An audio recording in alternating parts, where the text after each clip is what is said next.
Today's the day. You're finally moving into your dream house. It's a massive mansion spanning 55,000 square feet right in the heart of the U.S. Capitol, Washington, D.C.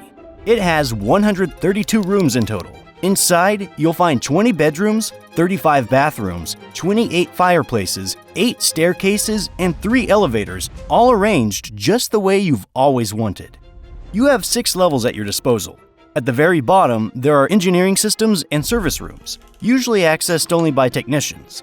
The basement above includes the kitchen, laundry, and other service areas. Then comes the first floor, featuring offices and formal reception rooms. Your personal quarters are on the second floor, while the third floor is designated for guest rooms and a lounge area.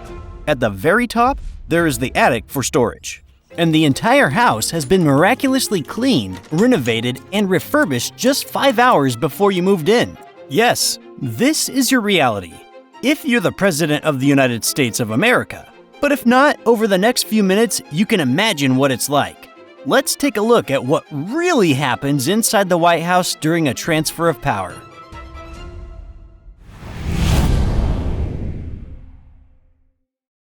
"75 days until the transfer of power. So, the election is over. The whole world is once again glued to the showdown between the Reds and the Blues. In just a few hours, the winner's name will be announced. But the real events take place behind the scenes. As soon as it becomes clear who has won, the transition process begins in the White House. This is all managed by the chief usher of the White House and their team. The team consists of about 100 people, from chefs and housekeepers to engineers and gardeners. By the way, they usually don't change with a new president, as their positions are professional, not political. As soon as the winner is known, the White House chief usher pulls out pre-prepared questionnaires and sends them to the future presidents. They specify everything down to the smallest detail, from their favorite brand of toothpaste and shampoo to their preferences in artwork for room decoration. Traditionally, these processes are coordinated with the future First Lady, furniture, paintings, artifacts. The president and their family select all of this from a special archive stored in Maryland. Interior design choices often reflect the political views of the administration. For instance, Joe Biden replaced the portrait of Andrew Jackson with one of Benjamin Franklin in the Oval Office. According to The Post, this symbolized his commitment to science in the fight against COVID-19. He also placed a moon rock in the office to honor the achievements of past generations to support the Mars exploration program. Additionally, a bust of civil rights leader Cesar Chavez highlighted his dedication to social justice issues. And I supported him. I never met him, but I supported what he was doing. It cost me in Southern Delaware.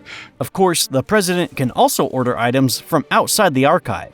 However, the budget is limited. Congress allocates about $100,000 in total. However, presidents can fund additional renovations through private donations or personal funds. For instance, Presidents Ronald Reagan and Barack Obama chose not to spend the money allocated by Congress and instead used private funds. Overall, the president's interior can be customized in any way. Anything can be added as long as it doesn't conflict with security regulations. For example, Richard Nixon requested a bowling alley be installed in the basement. And it's still there. A passionate hunter, Teddy Roosevelt turned rooms into a real museum of stuffed animals from his personal collection. Harry Truman ordered the construction of a balcony on the south portico, which later became one of the residence's iconic features. Barack Obama added a playground for his daughter and solar panels for the residential sector. Sounds great, but there's one catch. All these wishes will only become reality on Inauguration Day. The sitting president still resides in the White House for about 75 days after the election. During this time, up until the inauguration of the new president, the White House remains unchanged, just as the current leader prefers it. Nevertheless, even before the official farewell to the White House, the first family can slowly start packing their bags. For example, the press noted that Melania Trump began moving items out of the residence well before Joe Biden's official inauguration. Before leaving, the president records a farewell address to the nation, their final message in office. This video is typically filmed inside the White House. Joe Biden chose the Oval Office for this purpose, while George W. Bush chose the East Room. And then, a few days later, another crucial date in American history finally arrives: Inauguration Day.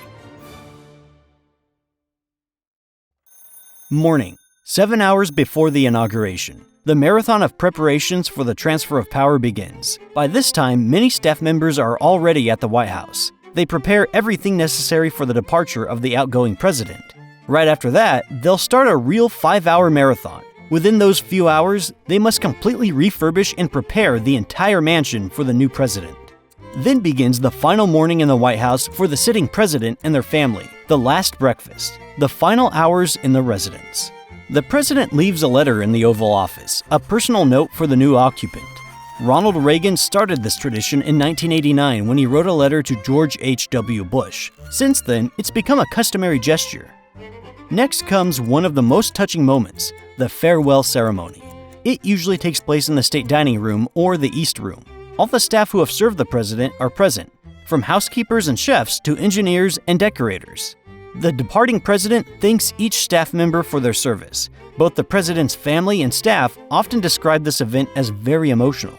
After 4 or 8 years of working together, they grow very attached to each other. Many are brought to tears.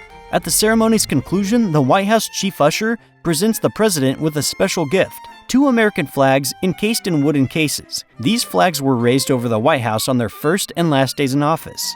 Before the outgoing president leaves, there's a brief significant moment, tea with the successor. This symbolizes the peaceful transfer of power. Only Donald Trump broke this tradition in 2021, disagreeing with the election results. And that's it. The outgoing president leaves what is now their former home and departs to attend the inauguration of the new leader. Noon, 12 o'clock p.m., inauguration. The election candidate places their right hand on the Bible and repeats the words of the oath. From that moment, they officially become the president. So help me God. Congratulations, Mr. President. A new era begins. The former president departs the Capitol on Marine One following the inauguration. But in the shadows of the official ceremonies, an equally dramatic moment unfolds, the transfer of the nuclear briefcase, known as the nuclear football.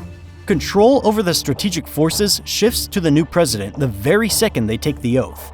The military aide accompanying the outgoing president hands it over to the aide of the new leader. It's very scary in a sense. There are several of these briefcases. One is kept in the White House. The location of the others are classified. According to the book by former White House Military Office Director Bill Goley, the briefcase contains 4 items, 2 black books, one with scenarios for retaliatory strikes, and another listing secret shelters for the president. There's also a folder with emergency notification procedures. And finally, a card with authentication codes confirming that the orders come from the president. But there's a catch. The book containing this information was published in 1980. What's inside the briefcase today remains unknown. And yes, the president carries the nuclear football almost everywhere. Well, not personally, but a military aide with a black briefcase is always nearby. While the new president delivers their speech at the Capitol, there's chaos unfolding in the White House. Preparations for the change of power are in full swing. The countdown to the arrival of the new president and their family has begun. It's a marathon lasting 5, at most 6 hours. During this time, the White House must be completely adapted to its new residents. The staff's actions are timed down to the second to get everything done. Security comes first, so nearly all processes are handled solely by resident staff. The only outsiders might be the movers. There are 2 trucks parked in front of the White House. One is loaded with the belongings of the former occupants, while the other unloads new furniture. First, the remaining items of the previous family, clothing, books, photos, documents, and personal souvenirs, are collected and removed. Antiques are carefully packed to prevent damage. Just imagine, in the midst of all this hustle, a few staff members nervously packing and moving delicate crystal vases. Gifts received by the president are also packed. If a gift's value doesn't exceed $480, the president can keep it. Anything more valuable is immediately sent to the National Archives. Of course, there's a loophole. If the president likes an expensive gift, they can buy it, strictly at its appraised value. For example, in 2010, Nicolas Sarkozy presented Barack Obama with Hermes watches, Panette trunks, Dior designer robes, and many other luxurious gifts. Their total value exceeded $40,000. If Obama wanted to keep all of it, he would have had to pay the government that amount. No free souvenirs here, even if you're the president. Then the staff cleans the rooms until they shine. Afterward, they arrange new furniture, hang paintings, decorate tables with fresh flowers, and make minor repairs. The kitchen is stocked with the favorite snacks of the new president and their family. Could anything go wrong? Of course, especially if their former administration decides to pull a prank. In 2001, the transition from Clinton to George W. Bush, there were reports of vandalism, graffiti, glued drawers, missing door handles in the rooms, and even the letter W being removed from computer keyboards. But even if the former occupants left such surprises, the new president likely wouldn't see them firsthand. All rooms are thoroughly inspected by staff before their arrival. Is it possible to pull off such a power transition operation in 5 hours? Absolutely, considering the staff has been preparing for over 2 months by that point. Besides, not all rooms and details are changed. Reception halls remain in the same style. The Lincoln Room, once his office, now the most famous and honored guest bedroom in the White House, has not been changed for many years. It's only occasionally restored. While the White House undergoes its transformation, the newly elected president participates in several events, signing key documents, having a luncheon, reviewing troops, and attending the inaugural parade. Evening, 5 hours after the inauguration. The president heads straight to the White House, into the Oval Office. Here, they sign other important documents. And we can already witness with our own eyes the transformation that happened literally within hours. In these shots from 2021, right after the inauguration ceremonies, Biden already has photos of his family in the background. Things changed just as quickly in 2025 when Trump moved into the White House. In the morning, he had tea at the Biden's residence. But by evening, the space had already become the Trump's home. Here are photos taken on the day of his inauguration. In the Oval Office, framed photos immediately catch the eye. For example, there's a portrait of his mother and a coin collection next to it. By the way, you'll easily notice the button on the desk. No, it's not the one that launches the missiles, but every president uses it in their own way. For instance, when President Trump pressed it, he was brought a Diet Coke on a silver platter. Obama would press it when he wanted to offer tea to his guests. After signing executive orders at the White House, the president attends the inaugural balls. He dances with his spouse, now as the new head of state. When the president returns to the residence after the celebrations, there will be no trace of the previous occupants. A completely new house, turnkey, has been prepared for the new president. Everything, from the flowers to the scent in the hallways, says, "Welcome home, Mr. President."